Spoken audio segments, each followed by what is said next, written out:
그 타이거즈가 이 팅어샷 할 때는 이 패턴을 쓰잖아요. 공을 조금 더 오른발에 놓고 크로스를 쓴 다음에 여기서 들어놓고 이렇게 피니시가 낮은 게 결국은 롤의 양이 많은 걸 수도 있죠.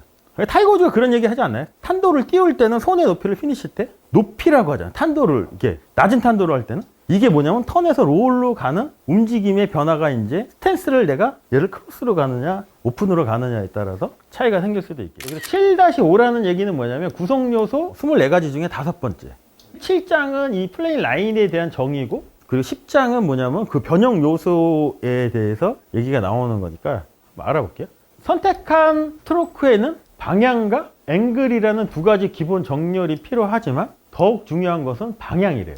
우리가 이렇게 타겟을 이렇게 설정을 하죠. 그러면 타겟 라인하고 내가 설정한 플레인 라인은 같을 수도 있지만 타겟 라인과 틀릴 수도 있죠. 근데 우리가 클럽을 이렇게 맞춘다는 얘기는 결국은 이렇게 기울어진 게 이게 뭐죠? 플레이 앵글이에요. 그러니까 이거보다도 내가 이 플레이 라인을 타겟 라인하고 스퀘어로 놓을 건지 아니면 크로스로 놓을 건지 타겟 라인에 비해서 아니면 오픈으로 갈 건지 이 정렬이 더 중요하다는 거죠. 왜 그럴까요? 왜 플레인 라인을 정렬하는 게 더 중요하다고 얘기를 했을까요? 그렇죠. 플레인 라인이 타겟 라인에 대해서 뭔가 변형이 일어나는 구질이 바뀌기 때문에 방향에 이렇게 많은 문제점이 생길 수도 있겠죠. 그래서 요 세 가지 라인의 관계에 따라서 구질이 바뀐다고 얘기를 하거든요. 그 첫 번째 라인이 뭐냐면 경사면의 베이스 라인. 이게 결국 플레인 라인일 수도 있겠죠. 플레인의 이 바닥에 있는 라인이니까. 그 다음에 스탠스 라인. 내가 스탠스를 스퀘어로 쓸 거냐, 오픈으로 쓸 거냐, 아니면 크로스로 쓸 거냐에 따라서. 그 다음에 볼 플라이트 라인. 요건 뭐냐면 타겟 라인. 그러니까 타겟 라인, 플레인 라인, 스탠스 라인 요 세 가지 라인을 어떻게 조합을 하느냐에 따라서 내가 원하는 구질이 결정이 될 수도 있겠죠. 그래서 10장에 나오는 조합을 보시면 자, 첫 번째 용어가 뭐냐면 플레인 라인이에요. 그리고 두 번째 용어가 스탠스 라인이 타겟 라인하고 어떤 상태로 있는지. 그게 뭐냐면 이제 10장에 보시면 이렇게 나와요. 스퀘어, 스퀘어 오픈, 그 다음에 스퀘어 크로즈죠. 이걸 보면 이게 플레인 라인이고 이게 스탠스 라인이죠. 이 두 가지가 여기 플라이트 라인, 여기 이제 타겟 라인이라고 보시면 되거든요. 녹색 선하고 이렇게 평행을 이루면 스퀘어라고 표현을 하는 거고, 이번에 스퀘어 오픈이죠. 그럼 플레인 라인은 타겟 라인에 대해서 평행이지만 스탠스 라인이 열려 있는 거고, 스퀘어 오픈이면 이렇게 플레인 라인이 이렇게 돼 있고 스탠스 라인만 이렇게 크로스가 되는 거고. 그리고 또 뭐가 있냐면 오픈도 있을 수 있겠죠. 타겟 라인에 대해서 플레인 라인도 오픈이고 스탠스도 오픈이고 또 크로스도 있겠죠. 그러니까 우리가 이거를 확실히 구분을 해야 된다는 거죠. 요 차이와 요거의 차이를. 플레인 라인이 뭐냐? 바닥에 있는 이 라인. 스윙 면이잖아요. 우리가 플레인이라는 게 이거를 플레인이라고 우리가 정의를 했잖아요. 이렇게 면을. 근데 이 면이 타겟 라인하고 이렇게 스퀘어로 맞출 수도 있고 아니면 타겟 라인에 대해서 우리가 스윙 면을 이렇게 설정할 수도 있겠죠. 그래서 우리가 플레인 라인, 클럽 샤프트 라인을 제어하는 거를 우리가 잘 이해를 해야 되는 게 여기서도 이런 얘기가 나와요. 세 가지 라인이 변경이 되어도 반드시 클럽 페이스 정렬이 변경되는 건 아니래요. 그렇죠. 스퀘어가 될 수도 있고 때로는 스탠스 라인이 이렇게 타겟 라인에 대해서 오른쪽을 이렇게 향하면 크로스잖아요. 그럼 여기서 제일 편한 게 이 타겟 라인에 대해서 클럽페이스 열리는 게 가장 자연스러운 거죠. 그러면 우리가 설정한 플레인 라인이 이렇게 바뀔 수도 있죠. 그럼 공은 어디로 갈까요? 이렇게 정렬을 하면. 클럽페이스도 플레인 라인으로 이렇게 하면 그냥 오른쪽으로 정렬한 걸 수도 있죠. 그럼 여기서 우리가 드로우를 만들기 위해서는 플레인 라인하고 내가 스탠스 라인은 오른쪽을 향하지만 클럽페이스는 타겟 라인에 비교적 가까운 상태에서 우리가 이 플레인 라인을 향해서 이렇게 스윙을 하면 드로우가 나오겠죠. 그 얘기를 하는 거예요. 그래서 이제 구질의 변화가 생기는 거잖아요. 자, 그래서 이제 밑에를 보시면 스트로크에서 클럽 샤프트가 지면에 평행이 될 때 클럽 샤프트를 플레인 라인에 배치시켜 플레인 라인을 제어할 수가 있대요. 근데 우리가 드로우 스윙을 하거나 페이드 스윙을 했을 때 가장 이제 미스를 하는 컨셉이 뭐냐면 자, 드로우 스윙을 하기 위해서 타겟 라인보다 우리가 제어해야 되는 이 플레인 라인, 스윙 면을 오른쪽을 이렇게 지킨 거겠죠. 그럼 우리가 이제 라인을 계속 지켜야 되는 라인은 어느 라인이 될까요? 이 타겟 라인을 지켜야 될까요? 아니면 이 라인을 지켜야 될까요?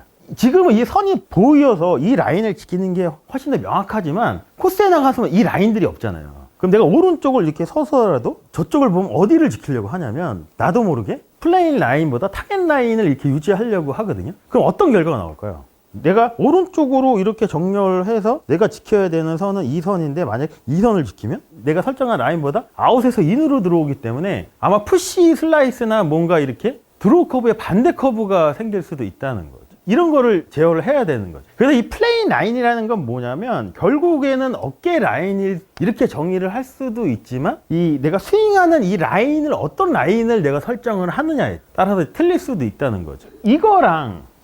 이거랑의 차이는 뭘까요? 이거는 구질의 변화를 줄 때는 이렇게 하죠. 우리가 이제 페이드를 치기 위해서는 타겟 라인에 비해서 아웃에서 인으로 들어오기 위해서 플레인 라인을 이렇게 바꾸는 거죠. 이때 클럽 페이스는 어떻게 되어 있어야 될까요?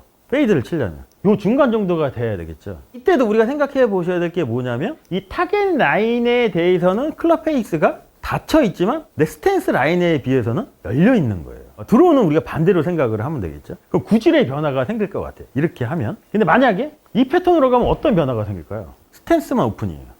내가 오픈 스탠스를 쓰고 내가 플레인 라인하고 타겟 라인 이렇게 평행한 상태로 이렇게 놓고 이 라인을 지키고 이 라인을 지킨다고 치면 플레인 라인을 지켜야 되잖아요. 이 라인을 지켜야 되잖아요. 그러면 어떻게 보면 내가 스탠스에 비해서 프로님 말씀한 대로 어깨 라인은 똑바로 된 거죠. 그럼 아까 봤을 때는 페이드나 이런 게 나오지만 이거 같은 경우는 그럼 탄도의 변화가 생기지 않을까요? 이렇게 되면 이제 힌지 액션하고 붙여서 생각을 한번 해봐야 돼요. 그렇죠. 버티컬의 앵글도 쪽으로 가기. 왜냐하면 오픈 스탠스를 서서 이렇게 오른발이 가까운 상태에서 내 스탠스는 이렇게 타겟 라인에 대해서 오픈이지만 내가 지켜야 되는 선은 이 선인 거잖아요. 그럼 올라갈 때 이 선을 지키면 어떻게 되면 반대쪽 턴의 양이 제한돼요. 상당히 제한되거든요. 그럼 반대쪽 롤은 어떨까요? 백스윙의 반대쪽 턴의 양이 제한이 되면 반대쪽의 롤의 양도 상당히 제한이 될 수밖에 없어요. 턴의 양이 많아야지 롤의 양도 많은 거잖아요. 그럼 자연스럽게 힌지 액션으로 따지면 앵글드나 버티컬 쪽으로 가는 거잖아요. 그럼 클럽 페이스가 어떻게 될까요? 이게 레이백 되는 양이 많기 때문에 좀 탄도가 조금 이렇게 뜨는 탄도를 만들 수 있겠죠. 그리고 반대로 이렇게 되면 어떻게 될까요? 플레인 라인, 타겟 라인을 이렇게 스퀘어로 놓고 이렇게 크로스 라인을 대고 어깨 라인을 이렇게 맞춘 상태 라인을 지키면 반대쪽으로 하는 턴의 양이 많아지죠. 그럼 반대쪽에 롤의 양은 많아져요. 롤이 많다는 얘기는 어떻게 되냐면 백스윙 탑으로 갈 때 이 손의 높이가 상당히 낮아질 수도 있잖아요. 자, 그리고 롤의 양이 많다는 얘기는 임팩트 순간에 클럽 페이스의 로프트가 어떻게 될까요? 여기 턴에서 롤의 양이 많으면 더 디로프팅이 되잖아요. 어떻게 보면 약간 로우 샷을 할 때는 이 패턴이 맞을 수도 있죠. 그 타이거 우즈가 이 스팅어샷 할 때는 이 패턴을 쓰잖아요. 공을 조금 더 오른발에 놓고 크로스를 쓴 다음에 여기서 들어놓고 이렇게 피니시가 낮은 게 결국은 롤의 양이 많은 걸 수도 있죠. 타이거 우즈가 그런 얘기 하지 않나요? 탄도를 띄울 때는 손의 높이를 피니시 때 높이라고 하잖아요. 탄도를 이렇게 낮은 탄도로 할 때는 이게 뭐냐면 턴에서 롤로 가는 움직임의 변화가 이제 스탠스를 내가 얘를 크로스로 가느냐 오픈으로 가느냐에 따라서 차이가 생길 수도 있겠죠.